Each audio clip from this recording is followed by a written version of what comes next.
여러분 안녕하세요, 롱장입니다. 오늘은 재건축 얘기를 해보고 싶은데요.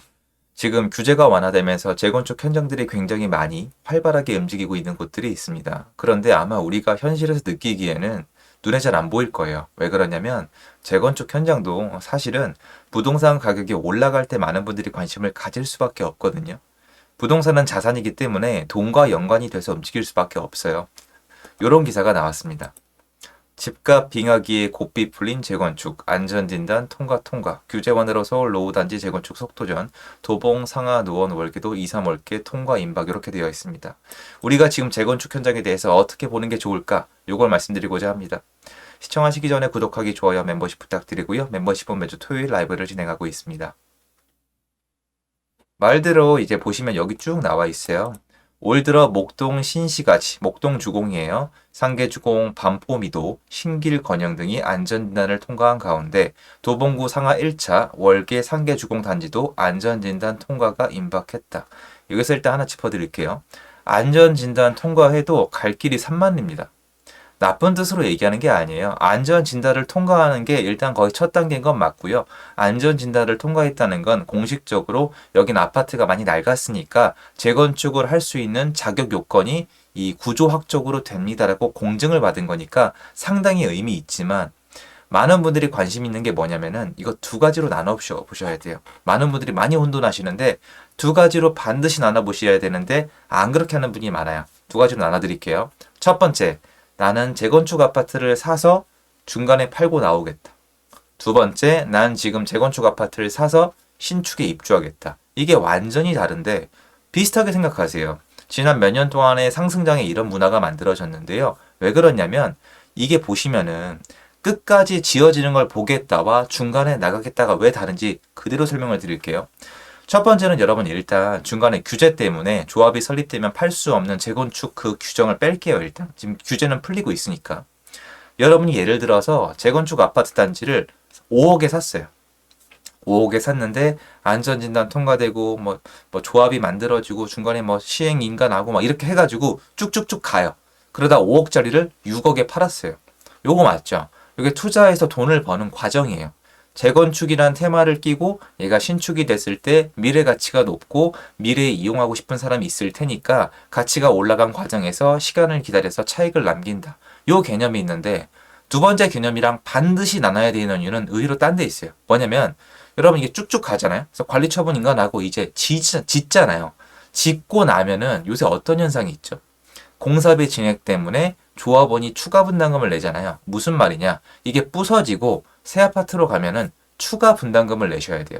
중간에 중도금 대출이 나올지 안 나올지도 미정이고 요새는 좀 풀어주는 쪽인데 한동안 안 나왔어요. 그리고 맨 마지막 잔금 때 얘를 전세로 놓을 수 있을지 또 전세가가 얼마일지 알 수도 없고 특히 입주하고 싶은 분은 돈이 있어야 돼요.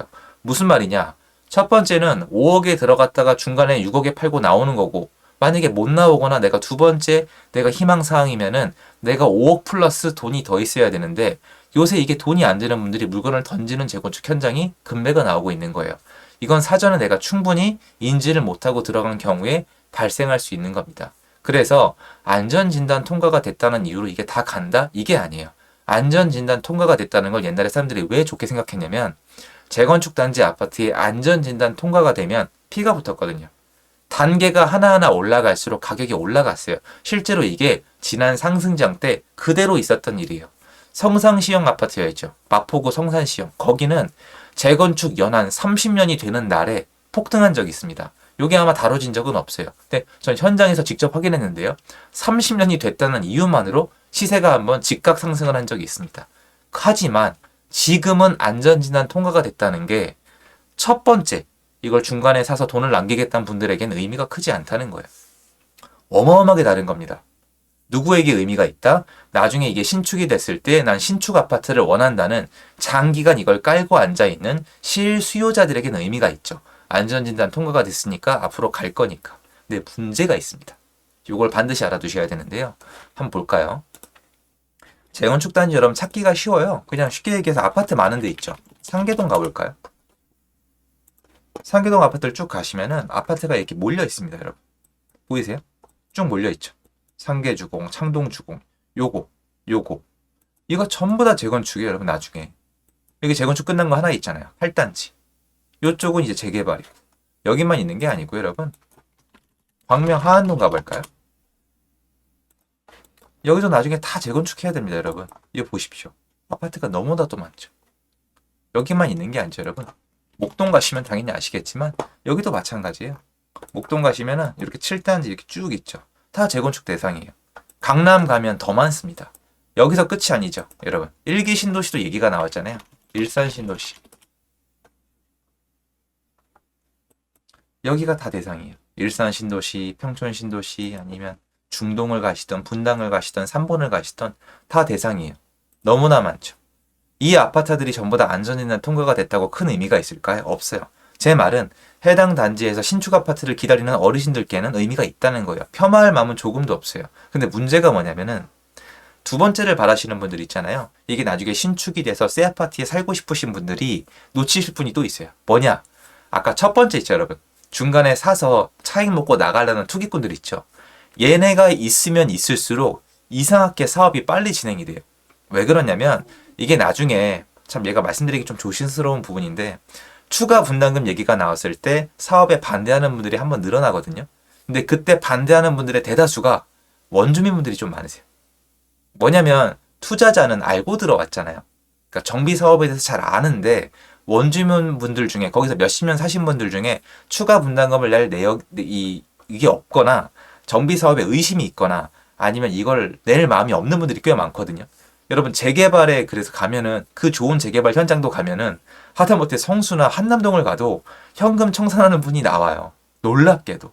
그러니까 이 원주민분들은 이 정비 사업에 대해서 모른다는 게 아니라 적극성이 떨어지고 중간에 투자를 하러 들어온 분들은 적극성이 높거든요.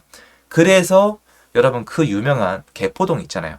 개도 포기한 동네에서 개도 포르쉐 타는 동네로 바뀐 그 개포동이 투자자들이 정말 많이 유입이 되면서 갑자기 사업 속도가 빨라진 건 거기 조합원분들이랑 조합장님도 인정을 한 사실인 게 아니 조합원들이 돈을 들고 빨리 해달라는데 안 할 이유가 없잖아요. 그러니까 단계별로 막힘이 없고 비대위가 꾸려지는 속도도 느리고 어쨌건 별 문제가 없는 건데 지금 단지들은 대부분 투자자가 안 들어가고 있기 때문에 안전진단 통과는 했겠지만 다음 수순이 빠를 수가 없고 대부분의 정비사업 현장이 지금 시공사 선정에서 막혀요. 시공사 선정을 할 수 있다? 사업성이 굉장히 좋고 굉장히 땅값이 비싼 현장인 거고 그렇지 않은 현장들은 예를 들어서 지금 뭐 상계동 뭐 5, 6단지 얘기 나오고 있는데 여기도 추가 분담금 장난 아니시죠? 막 6억, 7억 이렇게 내라고 할 텐데 일기 신도시도 마찬가지고 시공사 선정 단계에서 어려움을 겪을 수밖에 없어요.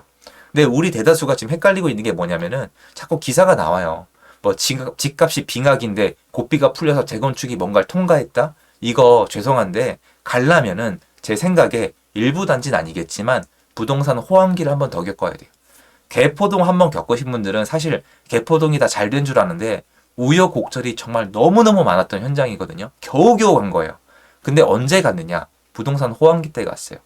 상계주공 8단지 재건축이 언제 갔느냐? 호황기 때 갔어요. 상계주공 8단지도 할 얘기 정말 많은 곳이에요. 된다 그랬다 안 된다 그랬다가 시세가 들쭉날쭉 했었는데요. 결국 호황기 때 사업성을 보고 가는 거예요. 제가 그걸 보고 재건축, 재개발 사업은 돈을 벌기 위해서 가는 거라고 말씀드리는 거지 제 주관을 말씀드리는 게 아니라 현장에 나가보면 돈을 벌고 싶은 마음들이 모여서 정비사업을 하는 거예요. 거기다가 이제 제초안을 넣은 거잖아요. 그럼 제초안은 또 나중에 다음 매수인에게 전가가 돼요. 언제? 특히 상승기 때. 이래서 부동산은 상승기와 하락기 때 완전히 다른 테마, 완전히 다른 모습을 보여주는데 여전히 지난 상승장에 젖은 분들이 이거를 보고 물어보세요. 사도 되냐고. 여러분 스스로 저한테 질문을 하기 전에 그 생각 자체가 이미 달라진 거예요.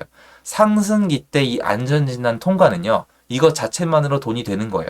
여러분이 저한테 질문을 하시기 전에 현장에서 이걸 확인하셔야 돼요. 안전진단 통과가 된 다음에 그 단지의 가격이 올랐나요?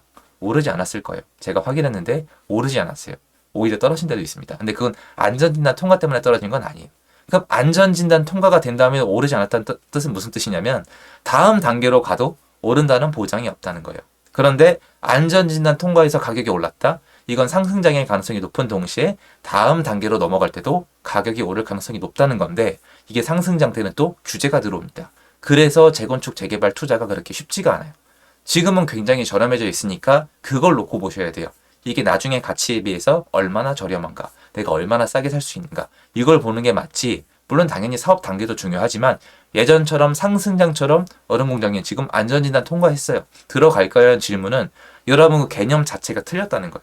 지금 재개발, 재건축에 들어가는 분들은 나중에 완성되는 것까지 어느 정도 각오를 하셔야 돼요. 왜냐면 중간에 이게 지지부진해질 수가 있는 게 시장이 안 좋아지고 만약에 경기가 침체가 되면 얘도 못 가요. 그리고 지금 시공사 선정이 쉬운 일이 아니에요. 여러분 지금 원베일리, 강남 방배동도 시공사랑 마찰이 있는데 땅값이 훨씬 현저히 저렴한 강북구나 일기 신도시가 시공사와 마찰이 없을까요? 선정이 쉬울까요? 종합건설사가 이걸 모르고 있을까요? 안단 말이에요. 그래서 예전 상승장과 지금 어려운 시기를 겪고 있는 부동산 시장에서 재건축 아파트에 대한 인식은 달라지는 게 맞고, 재개발, 재건축에서 어디에서 내가 돈을 벌 수 있는지, 내가 원하는 게 중간에 나가는 건지, 나중에 완공까지 때리는 건지에 대해서 내가 다시 한번 생각을 정리하고 나서 지금 시장을 바라보셔야 돼요. 일반 아파트랑 똑같이 보시면 안 돼요. 일단 제가 전세가 얘기를 하는데 전세가가 현저히 싼 이유는 얘는 나중에 개발이 될 거니까 좋은 거지 현재 이용하기엔 별로 좋지 않다는 뜻입니다. 요거 꼭 알아주셨으면 좋겠습니다. 도움되셨으면 좋겠고요. 제 영상 여기까지입니다. 감사합니다.